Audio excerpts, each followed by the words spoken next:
Anda kembali di Berita Utama bersama saya Asri Gunawan. Kapolres Sleman akhirnya meminta maaf. Di bawah sorotan tajam Komisi 3 DPR RI, Kapolresta Sleman akhirnya mengakui ada pasal yang salah alamat dalam penetapan tersangka seorang suami yang membela istrinya dari jambret.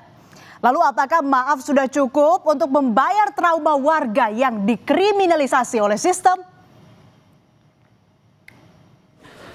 Mau melihat kepastian hukum, ya. Namun rupanya penerapan pasalnya kami mungkin kurang tepat. Pasal sebadi kami mohon maaf kepada seluruh masyarakat Indonesia dan utamanya kepada Pak Yogi dan Ibu Arsita. Di bawah sorotan tajam Komisi 3 DPR RI, Kapolresta Sleman akhirnya mengakui pasal yang salah alamat dalam kasus Hogi Midaya. Kasus penetapan tersangka seorang suami yang membela istrinya dari jambret jadi sorotan anggota dewan. Salah satu anggota Komisi 3 DPR, Safarudin, mencecar Kapolres Sleman, Kombes Edi Setianto, yang salah dalam menerapkan pasal. Selain itu, Safarudin juga menyinggung Kejaksaan Negeri Sleman yang menyatakan berkas perkara P21. Anda itu datang ke sini tentang masalah pasal-pasal, tapi Anda tidak bawa KUHP. Kalau enggak saya pinjamkan, saya bawa nih. Oh ya, saya Kapolda kamu, masih Kapolda. Anda tidak bakalan sampai ke Komisi 3 dan saya sudah berhentikan Anda. Pasal 34 penjelasannya. Itu lebih rinci lagi di situ. Ada penjelasan pasal 34. Ini bukan tindak pidana. Kalau di KUHP Lamu overmah, alasan pembenar bahwa orang itu membela diri. Membela diri, bukan undang-undang lalu lintas. Anda salah menerapkan hukum. Jaksa lagi P21 juga. Anda koordinasi yang nggak benar itu. Usai rapat, Komisi 3 DPR RI meminta kasus yang menimpa Hogi Midaya dihentikan. Penghentian perkara ini bukan melalui mekanisme restoratif justice, melainkan dihentikan berdasarkan ketentuan KUHP baru pasal 65 huruf M. Komisi 3 DPR RI sepakat bahwa Hogi sangat tidak layak menjadi tersangka dalam kasus tersebut. Terhadap Pak Hogi ini tidak layak untuk ditetapkan sebagai tersangka dan terhadap peristiwa tersebut tidak layak untuk dinyatakan sebagai peristiwa pidana. Karena itu tadi kami membuat kesimpulan meminta agar perkara ini dihentikan. Jadi bukan RJ ya, kejaksaan bisa menghentikan perkara demi kepentingan hukum. Alhamdulillah saya Kesimpulan. Ucapkan terima kasih kepada seluruh masyarakat Indonesia yang sudah memberi atensi kepada kami. Alhamdulillah saya dan suami mendapatkan keadilan seadil-adilnya. Suami saya pada hari ini mendapatkan keadilan, kebebasan yang dari pertama kami minta. Alhamdulillah matur nuwun untuk Bapak pimpinan DPR yang sudah benar-benar mengayomi kami, mendengar kami. Saya ucapkan terima kasih untuk seluruh lapisan masyarakat Indonesia. Matur nuwun, matur nuwun. Hasil kesimpulan dari rapat dengar pendapat, Komisi 3 meminta kasus Hogi dihentikan tanpa restoratif justice. Bola kini berada di tangan Kejaksaan Negeri Sleman karena berkas penuntutan kasus Hogi sudah masuk ke Kejaksaan dan dinyatakan lengkap. Usai RDP, Kajari Sleman memang akan melaksanakan hasil kesimpulan RDP. Tapi Kajari belum menyatakan secara definitif akan langsung menghentikan karena masih menunggu pimpinan.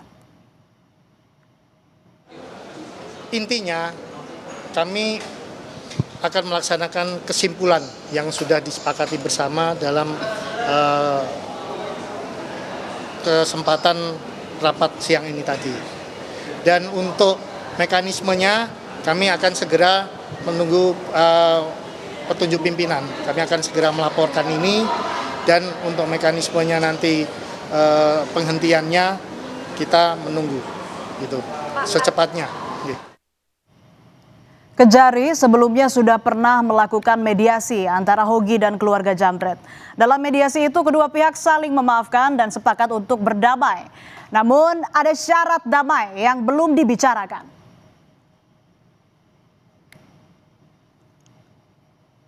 Akhirnya secara langsung sudah ada saling memaafkan, saling memberi maaf, saling meminta maaf, sudah dilaksanakan. Dan tinggal nanti proses selanjutnya bentuk perdamaiannya. Kita dalam hal ini itu diserahkan lagi kepada kedua belah pihak, antara pihak tersangka dan pihak korban sendiri. Jadi nanti mereka yang akan melakukan perundingan, kami sebagai jaksa fasilitator mungkin akan memfasilitasi hal tersebut. Peristiwa ini bermula pada 26 April 2025. Arsita mengendarai motor beriringan dengan sang suami yang mengendarai mobil di belakangnya. Saat itu, keduanya berniat mengambil barang dagangan. Lalu saat keduanya melintas di Jalan Layang Janti, tiba-tiba motor Arsita dipepet oleh dua pelaku berboncengan motor. Pelaku menjamret tas Arsita hingga motor yang dikendarainya sempat oleng. Saat itu, Arsita juga sempat berteriak jambret. Namun kondisi jalan saat itu tak ramai pengendara. Melihat istrinya dijamret, sang suami Hogi Minaya tak tinggal diam. Ia berusaha membela sang istri dengan mengejar pelaku. Sempat terjadi kejar-kejaran hingga beberapa kali mobil Hogi dan motor pelaku bersenggolan. Pelaku kehilangan kendali lalu menabrak tembok hingga terpental. Kencangnya benturan membuat kedua pelaku terluka parah dan tewas di tempat. Polisi menyebut ada dua perkara dalam peristiwa ini. Pertama, kasus penjamretan yang kemudian dianggap gugur karena dua pelakunya tewas.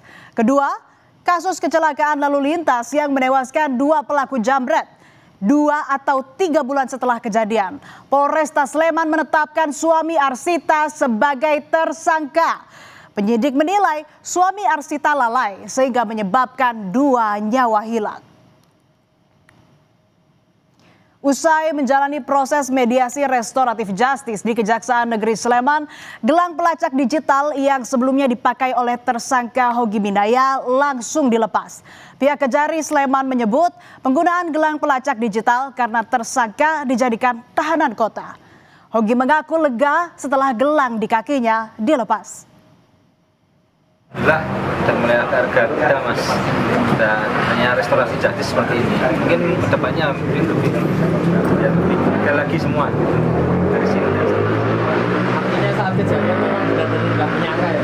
Nggak menyangka mas. Dan saudara, kasus seperti Hogi ini bukan sekali ini saja terjadi. Banyak kasus serupa karena berupaya membela diri dari pelaku kejahatan malah berujung jadi tersangka. Seperti terjadi di tahun 2022 lalu, Amak Sinta, warga dari Nusa Tenggara Barat jadi tersangka setelah membela diri dan menewaskan 2 orang begal. Padahal saat itu Amak Sinta ingin melarikan diri, namun serangan begal membuatnya terpaksa melawan. Setelah mendapat banyak sorotan dan tekanan publik, penyidikan kasus korban begal jadi tersangka Amak Sinta di Lombok Tengah dihentikan. Di sisi lain, kasus yang mirip-mirip namun dengan penanganan yang berbeda. Lawan pelaku kejahatan tapi mendapat penghargaan. Seperti yang terjadi pada tahun 2017 silam di Surabaya, Jawa Timur. Seorang anggota Kopaska TNI AL justru menerima penghargaan usai menembak 2 pencuri motor yang beraksi di rumahnya.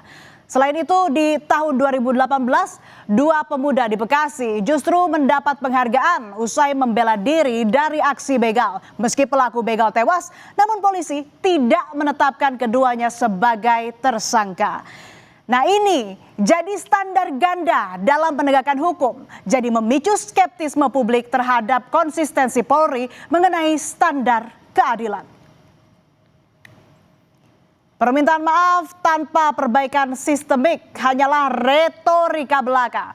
Perlu ada evaluasi bagi aparat penegak hukum agar kejadian serupa tidak terulang kembali.